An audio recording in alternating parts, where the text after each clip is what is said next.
साबिक वज़ीर-ए-आज़म इमरान खान की रिहाई के लिए रिलीज इमरान खान कैंपेन का आगाज कर दिया गया है। बरतानिया और यूरोप भर के मुख्तलिफ शहरों में एहतजाज और रैलियों का प्लान तैयार किया जा रहा है। इसी मुनासबत से तहरीक इंसाफ लंदन के मरकजी रहनुमाओं रूमी मलिक और अमजद खान ने लंदन में एक बड़े प्रोग्राम का एहतमाम किया, जिसमें साबिक डिप्टी स्पीकर कासिम सूरी, साहबजादा जहांगीर चीकू, जुल्फी बुखारी, शेर अफजल मरवत, अनिल मसर्रत, असलम भुट्टा और दिगर ने सैकड़ों की तादाद में भरपूर शिरकत की। हाल को पार्टी के झंडों से सजाया गया था और नारेबाजी भी की जाती रही। मुकर्रिरीन ने पाकिस्तान में पार्टी वर्करों पर होने वाले मजालम की भरपूर मजम्मत की और अपने शदीद गम गुस्से का इजहार किया। ये आदा भी किया कि बरतानिया और यूरोप भर में इंसानी हकूक़ की खिलाफ वर्जियों के बारे में दुनिया भर के अवानों में आवाज़ बुलंद की जाएगी। कासिम सूरी ने अपने खिताब के दौरान कहा कि ओवरसीज़ पाकिस्तानियों की खिदमात लाजवाल हैं, ये कि उन्होंने हमेशा सच का साथ दिया और इमरान खान के लिए आवाज़ बुलंद की। वो दिन दूर नहीं जब इमरान खान रिहा होंगे और पाकिस्तान के वज़ीर-ए-आज़म के तौर पर दोबारा मुल्क को तरक्की याफ्ता और नाकाबिल तस्खीर पाकिस्तान बनाएंगे। जुल्फी बुखारी का कहना था कि इमरान खान की रिहाई के साथ साथ वो इन वर्करों की भी आवाज़ बनेंगे जो बिला वजह जेलों में कैद हैं, और इस सिलसिले में उन्होंने ओवरसीज़ पाकिस्तानियों से पार्टी फंड्स में मदद के लिए अपील भी की। उन्होंने ओवरसीज़ पाकिस्तानियों को मशवरा दिया कि वो अक़वाम मुत्तहिदा की वो करारदाद ज़रूर पढ़ें जो इमरान खान की रिहाई के बारे में है। साहबजादा जहांगीर ने कहा कि अब कोई ताकत इमरान खान को जेल में नहीं रख सकती। अक़वाम मुत्तहिदा की करारदाद इस बात की गमाजी करती है कि इमरान खान को गैर कानूनी तौर पर जेल में रखा गया है, जबकि जाली इलेक्शन के जरिए इन लोगों को इक़्तिदार में बैठा दिया गया है जिनको जेलों में होना चाहिए था। उन्होंने पाकिस्तान में PTI की लीडरशिप को शदीद तनकीद का निशाना भी बनाया, जो इमरान खान की रिहाई के लिए मौसर इक़्तिमाद करने में नाकाम साबित हो रही है।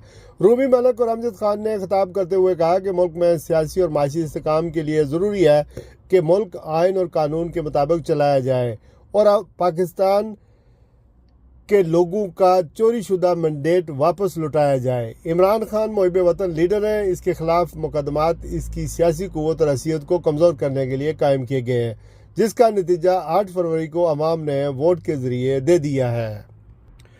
कौमी असम्बली के रुकन शेर अफजल मरवत ताखीर से पहुंचने की वजह से तकरीर का मौका हासिल नहीं कर सके।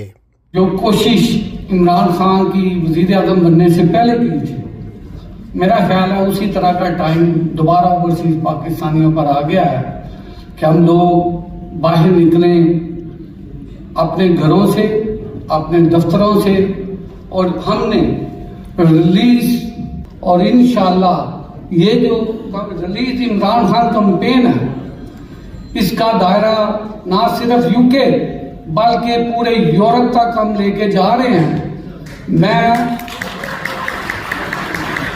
यहाँ पे अपने तमाम वो साथी जो मेरे साथ कदम ब कदम चलते रहे हैं, इमरान खान के लवर, इमरान खान से मोहब्बत करने वाले, मैं उन सबसे गुजारिश करूंगा कि आप लोग यहाँ पे आए हुए हैं और यहाँ से स्कॉटलैंड से लेकर वेल्स तक मैं सब चीज़ें देख रहा हूँ, इधर बैठे हुए हैं। बिस्मिल्लाहिर्रहमानिर्रहीम। आज का जो प्रोग्राम हमने ये जो प्रोग्राम हमने शुरू किया है, ये इमरान खान की रिलीज़ के लिए किया कि इमरान खान को फ्री किया जाए, इसलिए कि इमरान खान को उन्होंने बेकसूर और without any case Imran Khan को उन्होंने जेल के अंदर बंद किया हुआ है।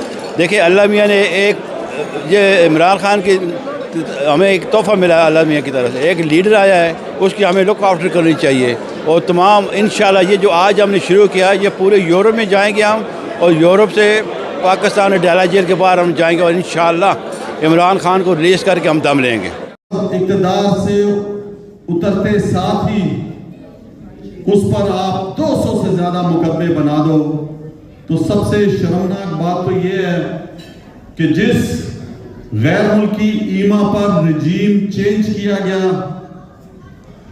इससे पहले भी ये होता रहा, लेकिन इमरान खान वो शख्स था जो हर मैदान में आखिरी बॉल तक लड़ता रहा, खेलता रहा। उसने ये रजीम चेंज ऑपरेशन अवाम के सामने रख दिया और उन्हें बताया कि किस तरह हमारे मुल्क की खुददारी को चैलेंज किया जा रहा है। और वहां से आपने देखा कि अवाम किस तरह जुड़ी इमरान खान के साथ, जो समझती थी कि पाकिस्तान तो आज़ाद है। इमरान खान ने समझाया कि मुल्क जो हम सब समझते हैं कि आज़ाद है, लेकिन हम यहाँ पर ज़ेनी गुलाम हैं। उस गुलामी को तोड़ने के लिए इमरान खान साहब हर हद तक गए। मैं जो उनका एक अदना सा सिपाही हूँ, मैंने भी पूरी कोशिश की कि किसी तरह वो हतम एतमाद की तहरीक जिसके पीछे बैरूनी हाथ थे उसको रोका जाए। और आपने देखा 3 अप्रैल 2022 को मैंने रूलिंग दी, पूरी दुनिया ने देखा और अदालतें लगी रात को 12 बजे। फिर पूरी दुनिया ने देखा कि किस तरह अदालतें रात को 12 बजे मुतहरिक हो गई। हम सब ने देखा 5-6 दिन हियरिंग होती रही और बाद में कहा गया कि ये रूलिंग सही नहीं है और दोबारा अदम एतमाद की तहरीक लाई जाए।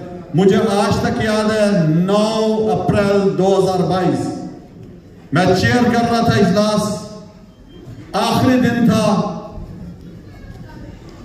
हमारी इमरान खान साहब को हटाया गया और मैंने उस दिन भी कहा कि ये जो आज दोबारा सुप्रीम कोर्ट ने मुसल्लत किया, मानते हैं हम उसको, ठीक है, लेकिन उसकी वजूहात सारी कौम फिर देखेगी।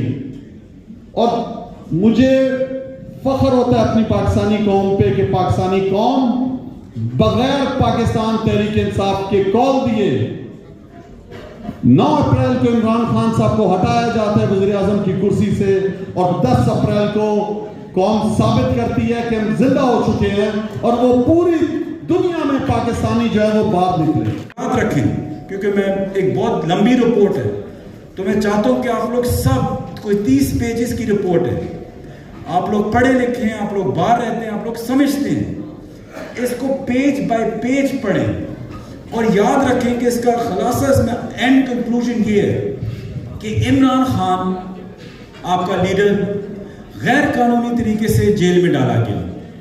और क्यों डाला गया कि वो पॉलिटिकल इलेक्शन के अंदर हिस्सा ना ले, उसका सिंबल छीना गया, उसको साइफर केस में गलत डाला गया। साइफर केस का भी जिक्र है, तोशाखाना का भी जिक्र है, बैट सिंबल का भी जिक्र है और ये भी है कि उनको इलेक्शंस में नहीं लेके आना था, इसलिए उनको अंदर डाला गया।